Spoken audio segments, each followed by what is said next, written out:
Do you know that Einstein had a lifelong passion that he never gave up on? It was music. He played the violin. When Einstein was in his old age at Princeton in the United States, one day an American journalist went to interview him. The journalist entered Einstein's office, knocked on the door, and the first thing he said to Einstein was, "Mr. Einstein, you are very old, and one day you will die, right?" Einstein replied, "Of course." Foreign journalists have a way of speaking like that, saying, "You will die one day, and now you are very old." Then the journalist asked him another question. "Now I have a question for you. If, before you die, your mind remains very clear, what would be your greatest regret?" In fact, the journalist had already prepared the answer in his mind. He expected Einstein to respond with, "If I were to leave this world with a clear mind, my greatest regret would be not completing the unified field theory." Because we know that in his later years, Einstein was dedicated to the study of physics, specifically the establishment of a unified field theory, which he had not yet accomplished. That was the answer the journalist had in mind. But Einstein's response was this: "My greatest regret would be not being able to hear Mozart's music again." This surprised the journalist greatly. It was something he did not expect, as he only had one concept in his mind. Einstein was a physicist, and he would surely regret not completing his grand theory of unified field. However, it turns out that when a physicist is nearing the end of their life, what they hold their final attachment to in this world is not physics research. What brings them that final attachment? It is music, Mozart's music. This is enough to illustrate the point. Because Einstein had a lifelong love for music, he always found preservation and nourishment for his highest mental faculties in art. In art, particularly in music, he always had imagination, intuition, and deep understanding. Without this power, how could he have triggered a revolution in physics? How could he have overturned the paradigm of Newtonian physics? We learn basic physics from elementary school, and of course, we are completely dominated by Newtonian physics. We believe that everything is okay, with concepts like leverage and force. That's how I learned physics in high school. But later, when I began to understand the physics of relativity, it suddenly felt difficult. To comprehend Einstein's theory of relativity, we need to rely on our imagination and Gong-Wu, and we need to have that ability. So when the theory of relativity was initially proposed, there were only 3.5 people in the world who understood it. Others had no idea what was being said. Who were these 3.5 people? One of them was Einstein's driver, yes, Einstein's driver. Because he was invited everywhere to give lectures on relativity, and his driver was always present, listening. Eventually, when people couldn't find Einstein, he would say, "Find my driver, he understands about half of it. Ask him." 3.5 people. The highest ability of the human mind is Xing Ling, and it is truly the source of creativity. Without the power of his spiritual essence, innovation would not be possible. Now, here comes the main point of our discussion. What do we rely on to preserve and nourish our Xing Ling? There is only one place, one field, art. I have always hoped that the Ministry of Education would highly prioritize this issue, which was the famous question posed by Qian Shuesan died 2009, why don't we have creativity? Why is there a lack of true innovation in the field of science? Of course, there are multiple reasons for this. Our scientific research system has serious problems, that's for sure. Another issue lies in education. We force our children to engage in symbolic thinking and logical reasoning at an early age, suppressing their innate spiritual power. As soon as they enter primary school, they are bombarded with math competitions and exams. While this is important for training rational thinking, logical application, and the use of abstract symbols, it suppresses their imagination, intuition, and deep understanding. This is the first point I want to discuss today, and it leads to my reflection on this aspect of China's basic education system. I once had a lofty political ideal, which was to be elected as a representative of the People's Congress in Yangpu District.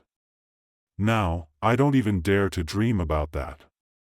Back when I was studying at Fudan University, we had elections for the People's Congress in Yangpu District, and I was very active in campaigning. I approached all the professors in our philosophy department and told them they should vote for me. They asked, "Why should we vote for you?"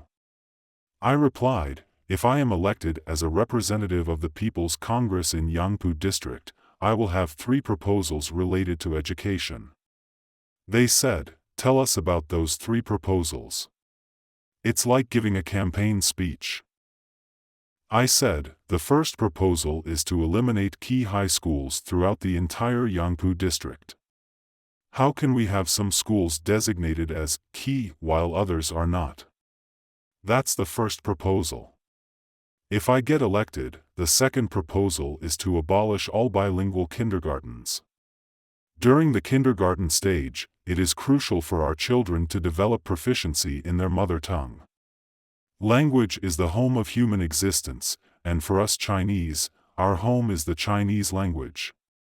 If you simultaneously make them learn other languages like English, where will their hearts and thoughts reside? In English or in Chinese? They will surely suffer from cultural schizophrenia when they grow up. The third proposal is to significantly adjust the curriculum system of primary and secondary schools in Yangpu District and increase the proportion of art-related courses. I discussed these 3 proposals in the philosophy department, and everyone agreed because they were also engaged in philosophy and understood what I was saying. However, in private, they told me that my ideas were utopian and impossible to implement. However, word got out about my arguments, and other departments became aware of them. In the second round of voting, which went beyond the confines of the department, I received a high number of votes. Teachers from other departments also voted for me. It seemed very promising. But when the results of the third round of elections came out, I was removed. In the third round, there was no voting, it was called negotiation. You must have heard of it. I was removed. I was puzzled, so I approached someone who was knowledgeable about the situation and asked why I, Wang Defeng, was negotiated. The person asked me if I was an Wuji Shao NV. I asked what he meant. He said Wu referred to being a non-affiliated individual, and I fit that category. I indeed did not have party affiliation. He said Ji referred to being an intellectual, and I qualified as one. And Shao referred to being from an ethnic minority. He asked if I belonged to one, and I said no. He finally asked if I were a women's rights activist, to which I replied in the negative. 2 strikes and I was out. I share this anecdote to highlight my long-held belief that one serious deficiency in China's basic education system is the lack of emphasis on art education. The focus on cultural knowledge subjects has significantly squeezed the time allocated for art-related courses, leading to severe consequences. Now, when Chinese people engage in conversations with figures like Musk, they suddenly realize how impoverished their imagination is. Our imagination was stifled during childhood, so it is crucial for us to maintain an artistic life. Either engage in actual artistic creation or, if not, appreciate and immerse ourselves in artistic works. We need to have an artistic life. This is indispensable, consider it an opening statement. Let's first discuss the primary principles of art. One of these principles is the relationship between art and emotions. What do humans use to preserve their ability to transform nature? They use tools of production. Even in ancient times, with simple tools during the Stone Age, when we see the tools used by villagers from that time, we can immediately understand their ability to transform nature. Nowadays, we witness extremely complex machinery and technological systems, which represent our current ability to transform nature. Therefore, humans have preserved their ability to transform nature through the use of production tools.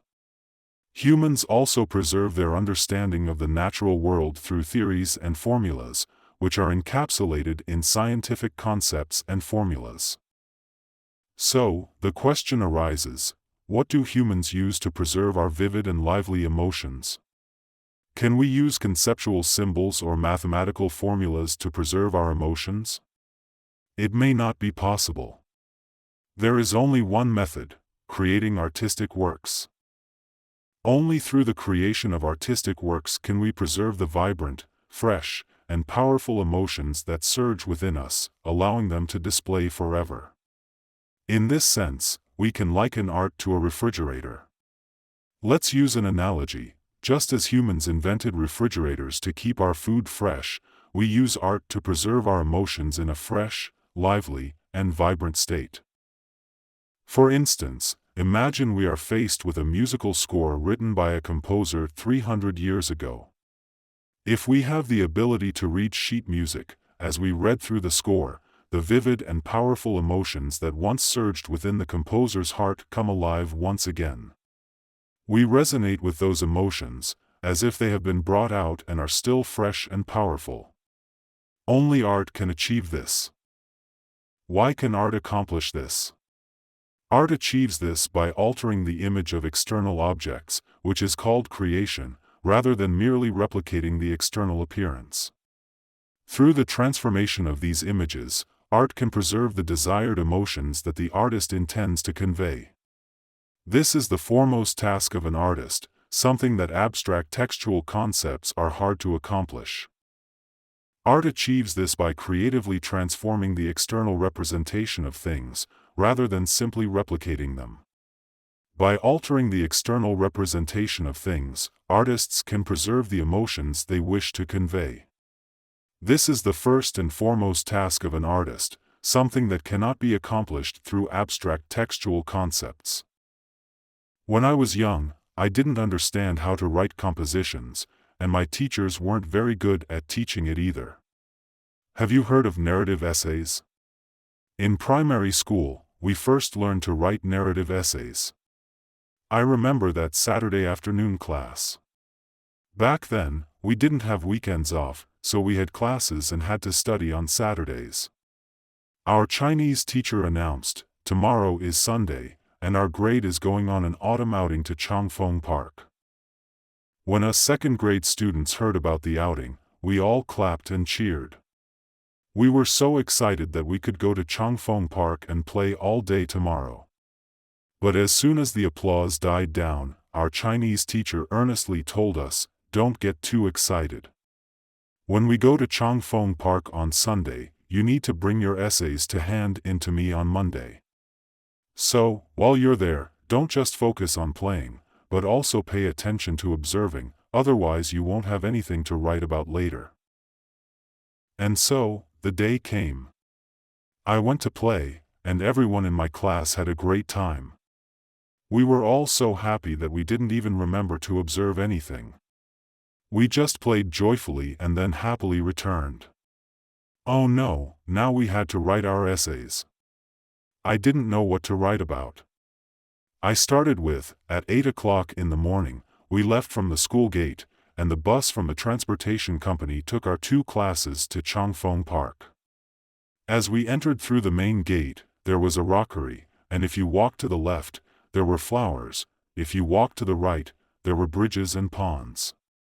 I wrote it all out, but then I realized I forgot to mention that it was supposed to be an unforgettable autumn outing. That was the assigned topic, to write about an unforgettable outing. I panicked and quickly added in the last paragraph, "We had so much fun that day." It truly was an unforgettable autumn outing, with 3 exclamation marks. After submitting this composition, the teacher read it and later realized that all the students had written in a similar manner, concluding that our compositions were like a mere chronological account. In that case, teacher, you should have seized this opportunity to teach us. But unfortunately, you didn't explain much. Just a little more would have sufficed. You might say, enjoy yourselves, have fun. That's right, don't bother observing. Why observe? When you write a composition, you're not writing a scientific research report, right? A scientific research report would examine the layout of Changfeng Park, which is a different matter unrelated to literature. It's fine that you didn't observe, but you had fun, didn't you?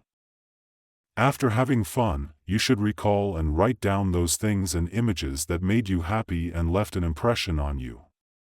Describe them truthfully, without embellishment, but make sure to include those things, people, and images that made you happy and unforgettable in your essay.